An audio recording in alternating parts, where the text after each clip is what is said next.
We wanted to develop a test that predicts breast cancer recurrence and chemotherapy benefit that is efficient and affordable. Because today current solutions are based on genomic tests like Oncotype score and are very costly and time-consuming. For example, there are being spent $500 million every year in the USA for genomic testing. And genomic testing takes about a few weeks to conduct from the surgical specimen, which is after the initial biopsy diagnosis. So what we did, we collected biopsy images from 15,000 patients with breast cancer, stained with hematoxylin and eosin. This is the routine staining that is done anyway for every breast cancer diagnosis. And we developed an artificial intelligence model to analyze these images using deep learning in order to predict breast cancer recurrence and chemotherapy benefit by predicting the oncotype scores of these patients. Now, in order to make this model robust and with high generalization power, we used a foundation model that was first trained on 170,000 biopsy images. Also, we used a special calibration approach to make the model with high generalization power that did not require genomic data. So we wanted to evaluate how the model would be able to predict the patient prognosis or predict the impact of chemotherapy on distant recurrence-free probability, as well as disease-free survival and other endpoints. We also wanted to evaluate how this model would compare to the Oncotype test.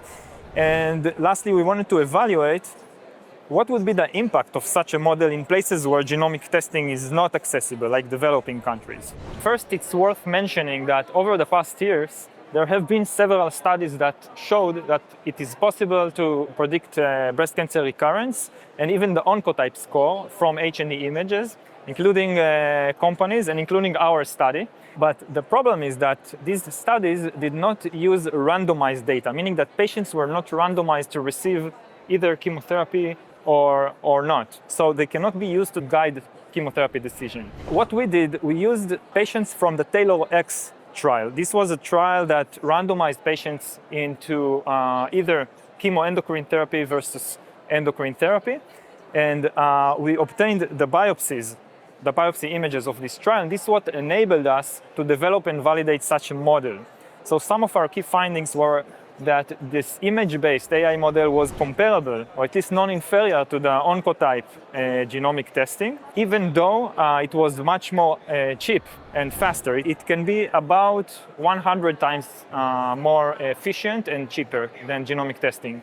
And we also showed that in developing countries where treatment decisions are based on clinical risk usually, we can significantly reduce over-treatment, specifically in node-negative postmenopausal women. After we validated our model, we examined the cases where our model disagreed with the Oncotype score. For example, the Oncotype score of these patients was low, not recommending chemotherapy to receive chemotherapy, and our AI model score was high, recommending chemotherapy. And we noticed that many of these cases had high tumor heterogeneity. So what happens is that the Oncotype is based on a single sample from the tumor, while the AI was occasionally based on several slides and averaging the results. And we saw that this explained the discordances because the AI can see a more comprehensive part of the tumor. And I think this can be a very big advantage to image-based AI models over genomic testing methods.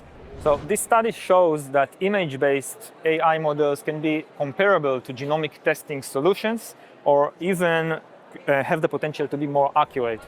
In developing countries, this has a huge potential for reducing over-treatment. And in Western countries, like in Israel and the USA, this can provide a much more affordable solution and faster solution, freeing up resources to higher healthcare priorities. So we are now initiating a clinical trial in India in order to further validate this model in this population. And we are also planning to validate it in node-positive patients because the model was mainly tested in node negatives in a randomized trial. In the next step, we are planning to develop the model for USA and Israel as well as for Europe. And we are also working on the next model that we show that it can be even more accurate than the Oncotype X when it's combined with genomic testing. And our student, Arkady Piven, have already managed to show that this model could significantly reduce unnecessary chemotherapy over treatment in premenopausal patients, not only in developing countries, but also in the Western, worldwide.